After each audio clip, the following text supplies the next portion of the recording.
Okay, I swear the show is not going to become the vegetarian Chefs Without Restaurants show.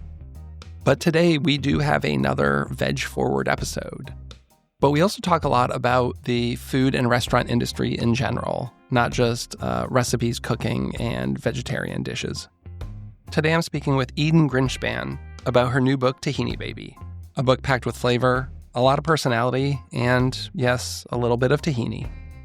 This is Chris Spear, and you're listening to Chefs Without Restaurants, the show where I speak with culinary entrepreneurs and people working in the food and beverage industry outside of a traditional restaurant setting. I have 32 years of working in kitchens, but not restaurants, and currently operate a personal chef service called Perfect Little Bites, throwing dinner parties in the Washington, D.C. area.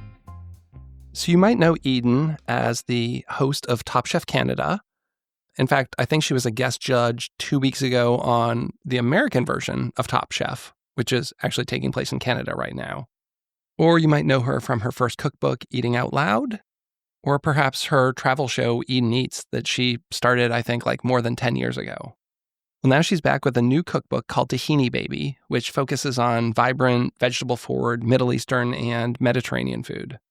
This is the food that I think is quite often vegetarian, and you don't even think about it being vegetarian. We talk about her path from culinary school to hosting travel shows, and then running a fast casual restaurant for what she calls a quick minute or something like that, which is a year. And we discuss finding her groove and her place in the culinary world. She talks about finishing culinary school and almost immediately telling her dad that she didn't want to work in a restaurant. And clearly, this is a whole show about people, for the most part, not working in restaurants. We had such a great time talking before the show officially started, but I was already recording, so we never actually got an official start to the show.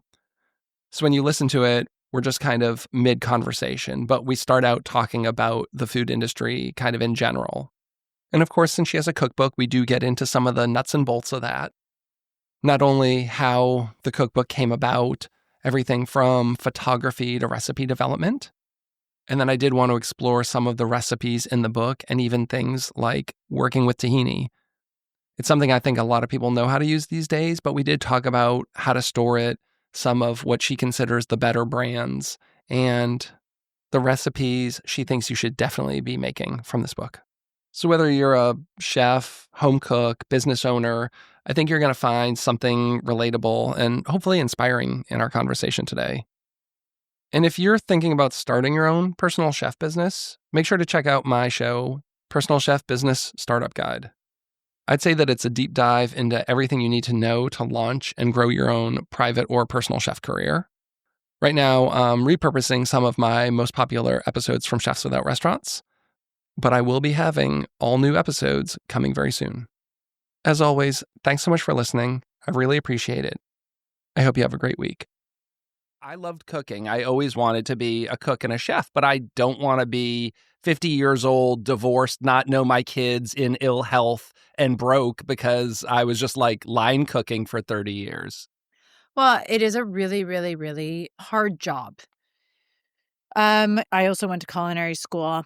I loved food, and instead of going to college, I went to culinary school. I went to London, Le Cordon Bleu in London.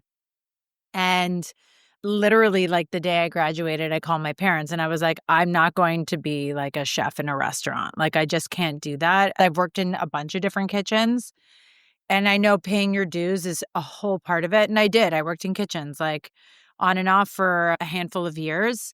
But like, I knew that that wasn't always going to be like my end goal. And it's just because, like, first of all, I love the community. I love that family setting. I feel like every time I worked in a kitchen, I became so close to all the other cooks in the kitchen because, like, your hours are insane. You're, like, stuck with them for, like, days on end. You talk about everything and you become quickly bonded, especially because you're, like, it's like you're sweating, you're like, you know, there's hot, it's the energy's crazy. Like during the rush, you're like, you know, you're really in it and you have to kind of like find your rhythm with the other people in the kitchen. So you see these people more than your family and friends for the most part, right? You're like 100%. Living your life there. And like, aside from cooking and feeding people, that was a part of it that I truly loved. And this was the time when there weren't as many like open kitchen concepts. It was more like basement, fluorescent lighting vibes. I was like, I need some sun. I need some light. I need to lie down. Um, like all of my clothes, when I was working in kitchens, like I just remember like everything about me just like smelt like food. Like I just like radiated Oh, like it's terrible. My wife went to culinary school as well, and when we were there, she had a part-time job and she worked like the fry station at a fish restaurant. oh, that's And not like she wouldn't even put the chef jacket like in the normal laundry. It no. went like on the floor. And then I remember we had this apartment and we were moving. I'm like, I think there's like a permanent grease stain on the carpet just because like she would come home at midnight just smelling like fried cod and French fries. And it was like, oh, this is not And good, she right? probably couldn't eat like fish and chips for No. fucking years after that. Yes. No, we're not doing that. Yeah, We're for done. real. But yeah, it's real, but also like fun memories. We did it. Yeah, That's we did it. hilarious. Yeah. So anyways, yeah, I do think what's really fun too, but this industry has evolved so much, especially since like I went to culinary school in like 2004. And then I worked in kitchens, and I quickly after that actually got into the television industry where I hosted and was the executive producer of a travel series for the cooking channel called Eden Eats. So I did that in my early 20s. I've been doing this like on and off in different ways, just kind of like trying out different things in the food space for like the last like 15 years.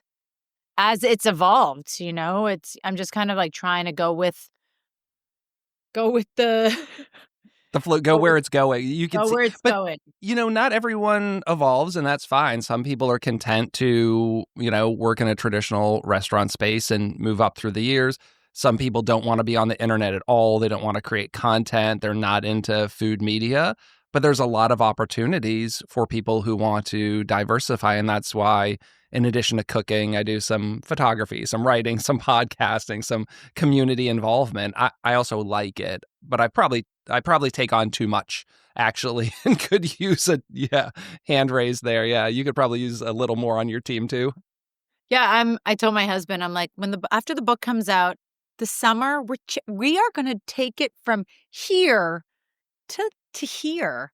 Because I also do have 2 young kids, and we're very hands-on.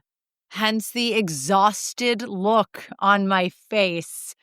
For real. Yeah. So you have a new cookbook, which is your second cookbook.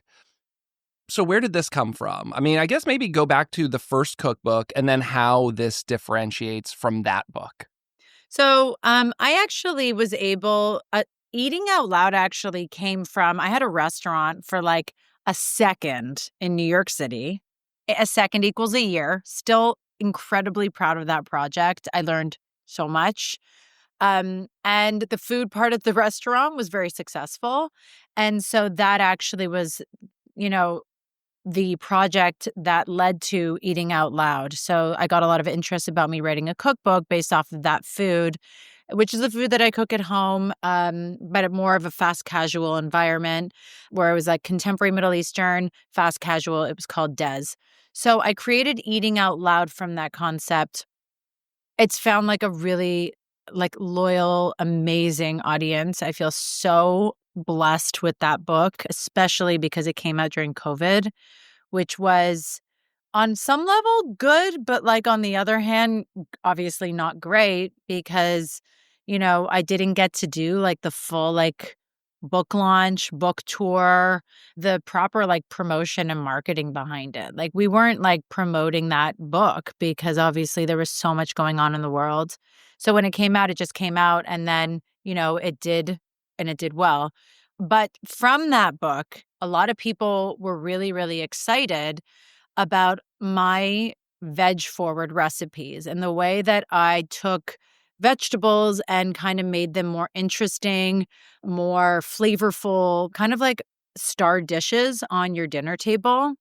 And so we got the idea that maybe this was a sign to create a vegetarian cookbook. And also, to be honest, it was the direction that I was going in naturally. And I talk about that in Tahini Baby as well.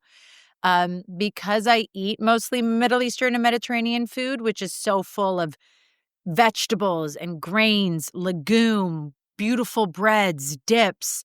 it was very organic for me to just start eating mostly veg. Or when you would look at my table, it would be mostly veg with maybe a little meat. Like it was 80, I say it's like 80-20. My husband keeps asking me, he's like, what do you mean by that? I'm like, 80% vegetables, 20% meat, you know? And, or like, there he is. Hey.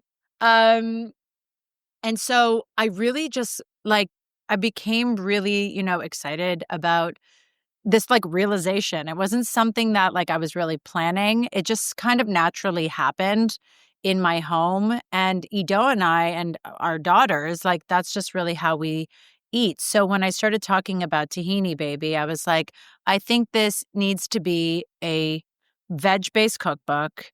And I don't want it to be like, this is, just for vegetarians. I think this is more like celebrating vegetables and creating recipes for veg lovers who are just trying to integrate more into their life. And, it's feel-good food. Almost every recipe I consider everyday cooking recipes. And that's just, you want to get up and like, this food doesn't like bog you down, doesn't weigh you down. It's like, Yeah. and it's food that you eat that keeps you kind of like moving and like excites you and energizes you. Well, I love it for so many reasons. I was a vegetarian for like 5 years or so, and I'm not Ah, anymore, but we're kind of like at my house like 80-20 now. And, one of the things that made me a better chef was exploring so many of these cuisines that were naturally vegetarian or vegetarian friendly. none of this was really like pushed or forced. It was really just an organic kind of like evolution of the way I cooked for my family. And a lot of people, especially when they are reducing, like, I guess their meat consumption, they're really concerned about protein and about all of those, like those things that you usually get from animal protein. But like, if you really just like kind of look at this, like kind of what you have in front of you, like put a grain with a legume, that's a complete protein. Uh, Greek yogurt, you have tahini, those are the things that even though they're like part of the cuisine, it is so like beneficial and it adds so much to a dish. It's not just there for flavor. There's also a lot of like benefits from all these things as well.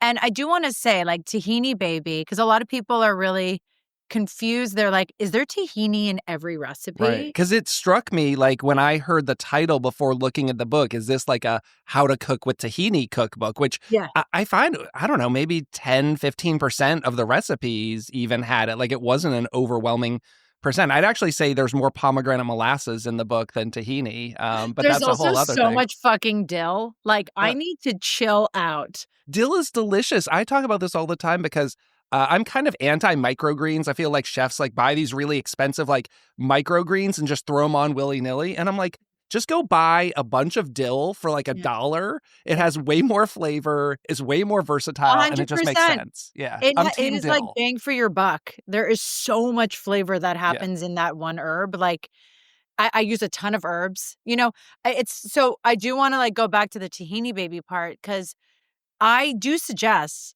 with almost every recipe that it would be great with garlicky tahini on the side. you had a pasta with tahini, With which I think was tahini, like the most interesting use of tahini I had seen, where it's like, okay, we're making this like tomato-ish. Is it a harissa with tomato or something? fennel seed But and then, like, I've never seen, like, tahini on top of a pasta why dish. not? I just saw Giada serve like Jimmy Kimmel chocolate pasta.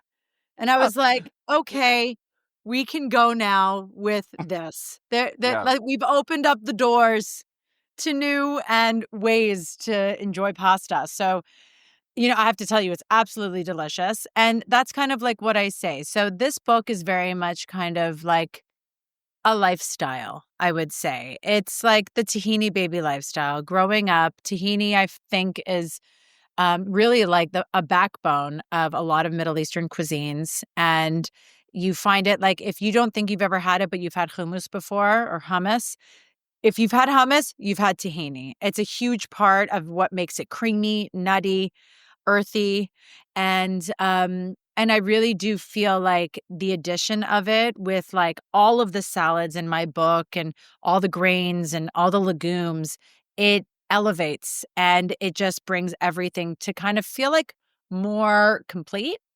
And that's kind of just how you eat, like a lot of these cuisines, you have a variety of dips and pickles and condiments and salads and grains, and you mix and match and you dip and you smear and you get your hands filthy. And it's just like, happy Yeah. eating. I'm a big fan of Mike Solomonov, and his hummus recipe is like my go-to, which is a very huge percentage of that is tahini, right? Like if you make that Yes. recipe, it's like use one whole 16-ounce jar of it and 2 cans of chickpeas. It's like, Yes. and people who've never had it like that, I think are kind of surprised in a good way, but they're like, ooh, this is like different than going to get like a Sabra hummus at the grocery store. It has way more tahini in it. Oh, and I actually do, and this may be controversial, but I do feel like if you get really good tahini, then the chickpeas can just be like just regular chickpeas. You don't need to source the special. I use a lot of canned chickpeas because, listen, I'm also a mom of two. So, like, I'm a cook, but I'm a mom, and I'm a working mom, and I want to get yummy, delicious food on the table quickly for my family. And sometimes I don't have time to do like more of the elaborate things that like in my soul I want to do, because I have to be like realistic here. So I use a lot of canned chickpeas, but I source really delicious tahini. So it's always freaking delicious. And my husband's from Tel Aviv, so he signed off. So we're good. I do find that that's one of those things that like probably a lot of people don't know what good tahini is. Their store might not have a lot of varieties. I know we have some local grocery stores where you can get like the Soom tahini. I know there's a couple brands, but it Zoom is is kind of amazing. it's hard when you go to like a regular grocery store and they maybe have like I go to Wegmans and they have like Wegmans brand and then they have like one in the Middle Eastern ethnic-ish aisle that Yeah. it's like, I don't know, is it good? Like what should I be going with? And I talk about a couple brands in my book, and I wanted to lean into brands that you can find in North America, just so that people who purchase it here too can like source easily, and also they're female founded. So I was really obviously into that, and I'm friends with both of these families that run these companies. So I do love Soom. I think they do an exceptional job. Their tahini is fantastic. Their sesame seeds are from Ethiopia, and they like soak, hull, toast, and they grind it in small batches. And their tahini is like lighter in color. It's sweet. The sesame seeds are actually sweeter. And when you shake it, like the oil that like kind of gathers at the top will easily emulsify with the rest of the tahini. So that for me is actually a sign of like quality as well. If like you don't know, if you can't get like access to these names that I'm mentioning, like I like to look for a lighter color. I like to see where my sesame seeds are from. I like to, if I shake it, if it kind of mixes in easier. Because I do find like some of the tahinis that I've seen that not all tahinis are made the same. That's all I'm going to say. Most of them don't incorporate. I find that's the biggest problem I have is like you get it, you make a recipe, and then the next time I go to make it, it's separated and it's like a brick on the bottom with oil on the top. I don't know how to incorporate that back to unless I'm just going to dump the whole thing in like a blender or food processor and blend it up. This Is that is what the I'm going to only say. thing you I can was do? going to say, if you're having a struggle, because the longer tahini does sit, the more it will separate. That is just fact. That's just kind of the nature of how it rolls. But I have a recipe in my book, and I should have called this whipped tahini. I don't know why I didn't. It's whipped, okay? So you throw it in like a high-speed blender with ice water. And this tahini isn't like necessarily the liquidy tahini that you're used to. This is like almost hummus texture. It is thick. It is light as air. The ice out like the whipping of it and adding in the ice, it lightens and it just like it feels like so smooth texturally. My friends come over, they're like, "What is this?" I'm like, "It's tahini." And they just can't wrap their head around it. So, if it separates, if it collects at the bottom, throw it in a blender, make my tahini from Tahini Baby. It's delicious. Is it room temp? Like, are you keep it in the cupboard? Because I feel like people want to put that stuff in the fridge, but you don't put peanut butter in the fridge. Where do you store it? It's personal preference and also how quickly you go through it. I think it depends, like, how big your jar is. If this is something that's going to be sitting out for a really, really long time, like, I don't think it would hurt if you threw it in the fridge, but I do know a lot of people are opinionated about it. I'm not too particular. I'm going to use it enough that even if I keep it out, it's going to be like, what, a week, too? It's only like 16 ounces. It's not that If much. you cook from my book, it won't last that long. Just a couple days. Just a couple days. But anyways, yeah, so Tahini Baby is really about like having that like veg forward lifestyle and incorporating tahini and all of its like sister sauces into your day to day. Because I don't know about you, but like for me, condiments are kind of fucking like everything. And, especially for vegetables, when you're trying to like elevate them, give them like a fresh take, a new look, it's about those like simple techniques and those little tricks that you have up your sleeve. Like throw it on a dip, drizzle it with a schmear, you put on like a gorgeous chunky herby dressing. Like it really does help. And those are those little things that don't require any technique, but are full of flavor that really can elevate a lot of those dishes that I focus on. Well, and you have kids, and kids, I mean, let's be real, a lot of adults don't like vegetables either. But if you're just like boiling broccoli and then like a little salt and pepper, like I don't really want to eat that either. It's like Brussels sprouts, right? Nobody liked their mom's boiled previously frozen Brussels sprouts. I talk about it in the book. Is it pomegranate molasses butter? Is that what you do on yours? Yes.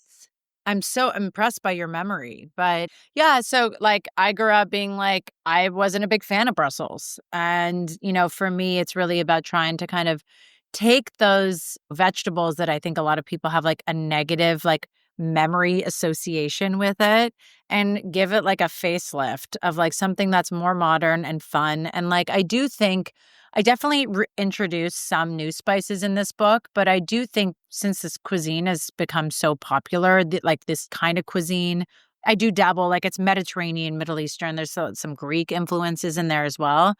A lot of these like ingredients, condiments, and spices are so much more available. And if you can't find pomegranate molasses, you can just make your own. So easy, Just take a bunch of pomegranate juice and reduce. Maybe some sugar. And I was going to ask you about that. Like, sure, it's great to make everything. Again, the reality is like we're all busy. So are there things that you recommend, like buying? What are the things that you think are fantastic that you could buy if you maybe didn't want to make every single thing? Like I quite often will buy like a harissa paste or something. I can't think of having ever made my own. It just doesn't make sense for me. Well, make mine from Tahini Baby. Okay. And let me tell you why. For my first book, Eating Out Loud, I have this amazing harissa recipe. And there are definitely things that you will see that I reach for these staples over and over again. This is how I cook. So I took this opportunity to kind of find like a cheap version or an easier version in order to be able to like whip it up and actually use it in the moment with more accessible ingredients. And so, like, I think in Eating Out Loud, I have guajillo chilies that I rehydrate. And I was like, you know what? For this book, I'm going to take a bell pepper and I'm going to mix it with some toasted spices, some lemon juice, tomato paste, some chilies, and Aleppo pepper. And we're going to blend that up and we're going to see what goes on here. And my food stylist that helped me work on my book, he goes, your blended condiments, your like easy blender condiments. He's like, those are like, for me, like some of the star part of your book. So these are really quickly, have it in like less than 10 minutes sauces. And I'm telling you, the harissa is really delicious. Like I double it up for my husband. He could drink that shit. And he fucking does. Well, I'll put it on the list because those are the things that I really love that just, like how do you turn cauliflower from boring to wow? And if you just had a head of cauliflower, like chop it up, toss it in oil and throw it in the oven. And when it comes out, like little a sauce on top. Yeah. It's a totally different dish. Like take that harissa and then make my roasted carrots with the carrot top gremolata with pistachios on top of labneh. It's fucking delicious.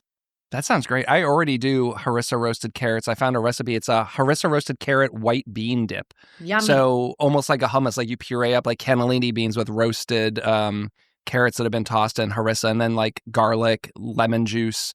There you go. Amazing. Sounds gorgeous. And I think this is like, I think what makes this kind of cooking so fun is it's playing around with those staple spices, condiments, ingredients, and just like making really like straightforward dishes a little bit more elevated, a little bit more excited, you know?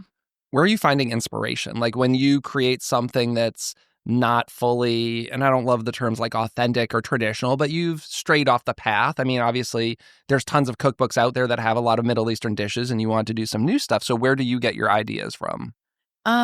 Yeah, I always say this is like my interpretation, like loose, big time, and I'm not really good at doing anything like super traditional anyways. I'm not a traditional person. So I kind of feel like that's always been like my comfort place. But I definitely get inspiration from travel, from eating out, from other cooks. I'm a creative and I'm always doing things and I'm always picking up little like combinations or taking one of those like classic dishes and just kind of spinning it a little bit, making it a little bit more contemporary. There's also a lot of like straightforward dishes in this book that aren't necessarily like too crazy different. They're like kind of more classic with a little bit of my twist. I think recipes that like people would just want to reach for over and over again. Yeah. I feel like people, especially if they lean more towards like the home cook, want like a reference point. Like I think in your book, it's like an eggplant parmesan, right? But it's not Yep. a traditional marinara sauce, right? So Yeah. you could say like, it's like eggplant parm and there's a tomato-ish kind of topping. Like it Yeah. helps sell it to people. Cause I do the Yep. same as a personal chef. I want to be creative. I want to be, unique and adventurous, but people are hiring me without having like met me, seen my food. So I just send them a list of things I want to do. And if they're reading it and don't understand what any of But you these have to dishes give are, them context. yeah, I have to give them context. So it's like, think of like shrimp and grits, but what would be a Spanish twist on it, Yeah. So like there's going to be manchego cheese and serrano ham and like a brava sauce. But if I just say like, give it some weird name, nobody's even going to select it. So like, Yeah. where's that reference point where they kind of understand, but they're going to get something a little more interesting? Yeah. And also, to be honest, I was incredibly passionate about this because this is my second book. So when you do your first one, you learn a lot, right? And I realized that I had so many star dishes that just didn't get any love because there were no photos. Mm. And so this book is heftier because we took a picture for every recipe. And the reason is like everyone else, we're visual people. We need to have an idea of what we're going to make. You want to bring someone in, you want to get them excited, like you see how that carrot should look once it's roasted. You see how that texture of the dip needs to look, or how I'm suggesting you plate it. I don't want to just talk to you about it and let you use your imagination. I think people are done just guessing. They want to just be like, this is this. Let's go. And sorry if I got that wrong. Maybe I'm just talking for myself. I'm tired of making like guesses. I want someone to be like, this is this. Go do this. Let's go. But it's added a whole new element and obviously like a cost to making a cookbook. I mean, I grew up, my mom's books were like 0 pictures, right? And Yeah. it was maybe like a 400-page volume. And now you flip through and you see this dish and it gets your eye, like you were saying, and you want to make it. But if you're hiring a photographer, a stylist, now, the texture of a cookbook with photos is different than if you just had like written recipes. So it has made it a bigger endeavor, and I'm sure clearly longer to make a book because you're doing the shoot to go along But with it. that's the best. Honestly, that's one of my favorite parts too. Like, I mentioned before, I loved working in kitchens with people. I love the community. I love being in a busy room with creatives, bouncing ideas off and creating. And just, when we shot the entire thing in my home, and my dining room was covered in props, just like covered. My daughters couldn't even come in here. The floors were covered. The chairs, everything was just these gorgeous props that my prop stylist brought in. And I had a food stylist and I had a bunch of different cooks to help like prep because we had to shoot over 100 recipes in 10 days. That's insane. It's That's a lot. fucking sane. And it was just so fun because we're like, look at this chair. Let's shoot on it. Let's see what the texture looks like with this light. Let's see how the sandwich looks. Let's do a poll. Let's see if, like these conversations, like I live for that shit. I love that part of the process. And stylistically, it has a vibe. Everything was like brown tone, kind of like warm, light. Like it could be like a summer evening. Like there was clearly a vision of like what you wanted this to look like in the colors and the tones and the feel. And then bringing your family in. Not a lot of people are going to have, their kids in a cookbook and shoot with them. So I really liked how it looked. And it's something that I think makes it stand out from other books. Thank you. I appreciate that. It was, it's a long process. There's a lot of thought that goes into every detail. Obviously, I develop the recipes and I write the head note. I actually have someone helping me write the book. Her name's Rachel Holtzman. She's unbelievable. I worked with her on Eating Out Loud, and she tests the recipes after I develop them.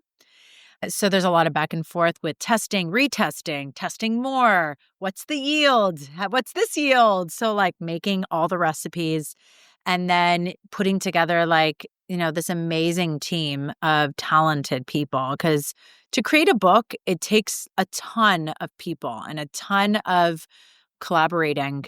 And I feel really lucky because I was able to really secure like such an amazing team of now people that I can call dear friends. So it's a very intimate experience. Everyone in your home making a book. Yeah. Do you recommend it? Like for, everyone, maybe not everyone, but a lot of people on the internet today, especially content creators, like everyone says they want to write a book and they're coming out at like a really fast pace. Some of them great, some of them mediocre, some not good at all. But do you recommend doing a book? I tried to sell a book like, I don't know, 10 years ago. 10 years ago? Yeah. And I got no interest. And I look back at that proposal and it was just a bunch of like recipes and ideas. And I really didn't have like a strong POV. And I had an opportunity to have a pop-up. So I started in television and then I had a pop-up in Brooklyn, this restaurant called Lucy Rouge. And I made, contemporary Middle Eastern Mediterranean food. And it was really a successful pop-up.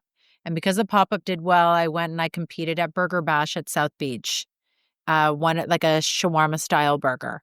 And I was like, wait a minute, people seem really interested in this food. They seem interested in what I'm like bringing to the table. And then that got me interested in Des and opening up a fast casual Middle Eastern Mediterranean. So I kind of found like my culinary voice. And I feel like that's when things started to really line up. And that's when the energy started to kind of just like come together to create my first book. And then because that book, the veg forward dishes did so well, that's how Tahini Baby happened. So I think that it's just about knowing kind of like your POV, I think a little bit is a really great place to start if that is the journey that you go on. Like what separates, I guess, your style and your book from the other books that you can really lean into and talk about, because writing a book, you got to talk about it a lot and a reason why you are, making that particular book. No, definitely. I mean, again, like, I'd even mentioned it, like there's a ton of Middle Eastern cookbooks out there already. There's a lot that are even skewing towards vegetarian. How do you differentiate?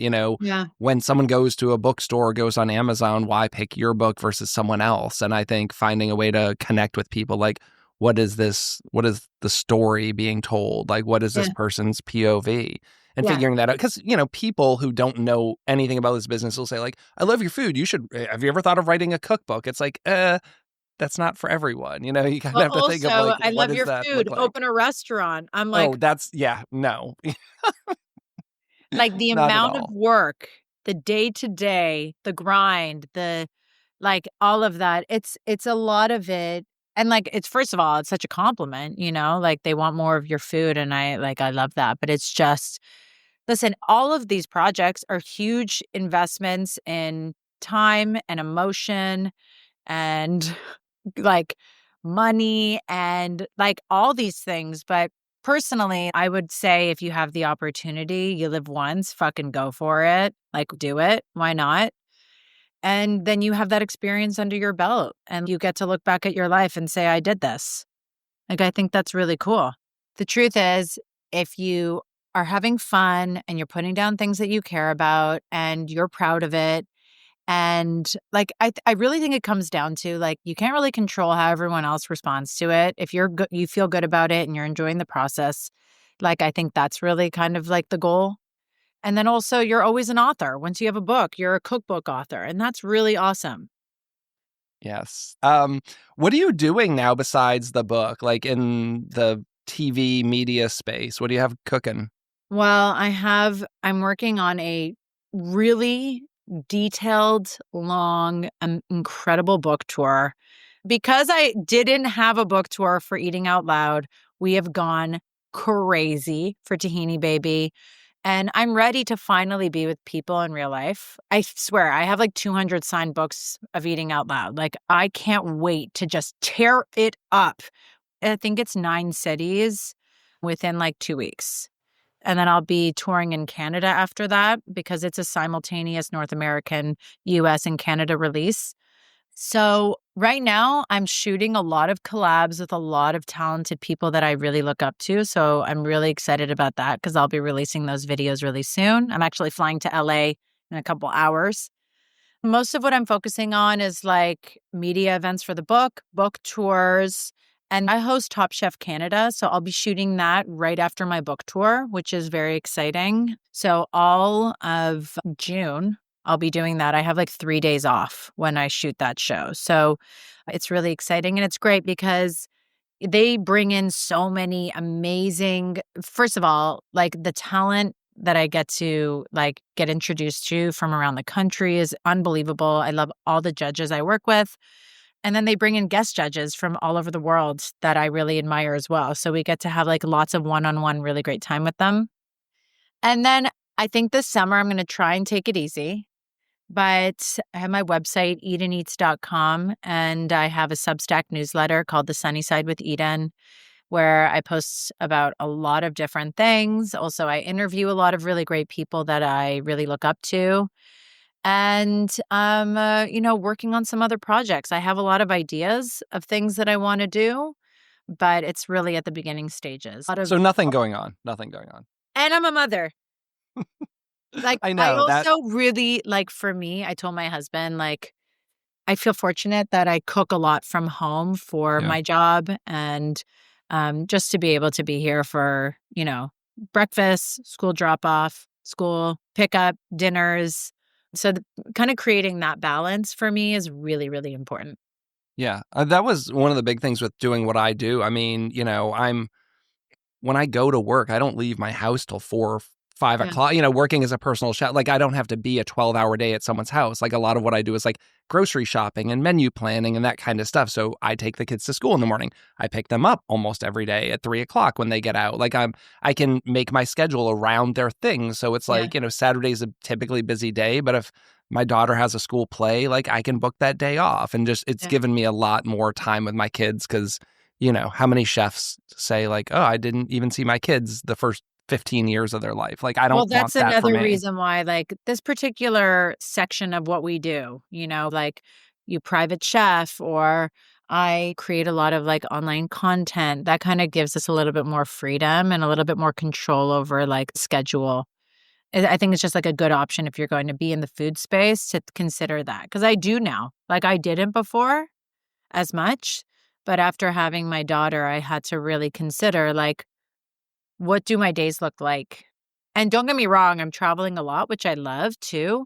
But when I'm home, I'm very much like hands-on.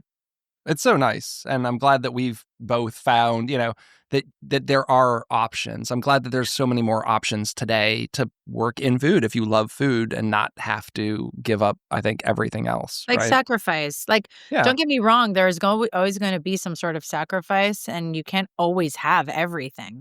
I laugh because they're like, how can you have it all? Everyone wants to have it all, but like there really is no such thing. But I think it's really about trying to create like some sort of balance. Just wait until your kids get older. Mine are at the age where they've even started working with me a little bit. Ugh. And, I mean, hopefully they'll enjoy it. But I can see, when they get to that age, instead of going to, work at Burger King at 16 like I did, like, you can come work with me and I'll pay you better, I love that. Oh, I have my daughters. Both of them are cooking in the kitchen with me already. My eldest loves it. I treat her like my sous chef. I'm like, can you zest this lemon? And then I need you to put olive oil on these vegetables and season with salt, please. And she's like, okay, Mom. I actually went to culinary school because I wanted to bake. And my dad was the one that was like, well, if you're going to like go to culinary school, why don't you also learn how to cook? And I was like, that's a good idea, Dad. Life skills. I tell people, even if you get nothing out of it professionally, like, everyone should know how to cook. I mean, hopefully you don't have to pay $100,000 plus to go to culinary school to learn how to cook. But no, you can also work in a kitchen.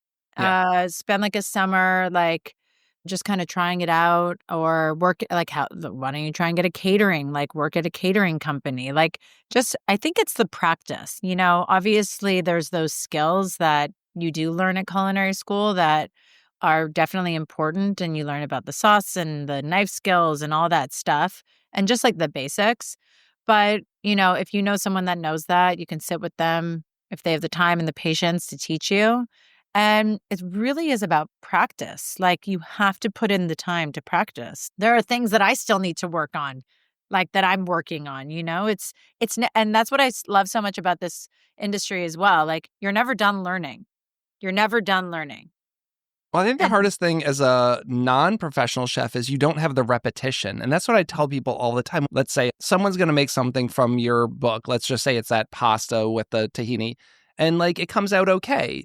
Even if it was great, they're probably not going to make it for a month, maybe. And are they still going to have repetition? Like, are they still going to have it? Are they going to have it in their mind's eye of like what it tasted like? Or, hey, last time the pasta was a little al dente, go 5 minutes more. I just don't think home cooks have that repetition. So it makes it a little harder. That's the author's job, to make it and to try and get them to as close as you possibly Idiot can proof to what you envisioned. Yeah. And hopefully it translates. I like, sometimes I put recipes online and people are like, what do you mean by this? I'm like, you know what? Thank you for asking me that question. I'll clarify a little bit more in my directions. But I think that that's obviously the goal of having like a successful cookbook, is being able to kind of like translate exactly the vision that you have. I think the great thing about putting recipes on the internet is, like you were saying, people will ask you questions that you think are sometimes common sense. Like the amount of times I put something and they're like, what is that? What are you talking about? And to me, it seemed like super clear. And I'm like, oh, okay. And then I can edit it in the caption or edit it on my website, like really quickly. You get this fast feedback loop. Because the things that seem common sense. Do you know how many people have written me and they're like, what's EVOO? And I'm like, EVOO?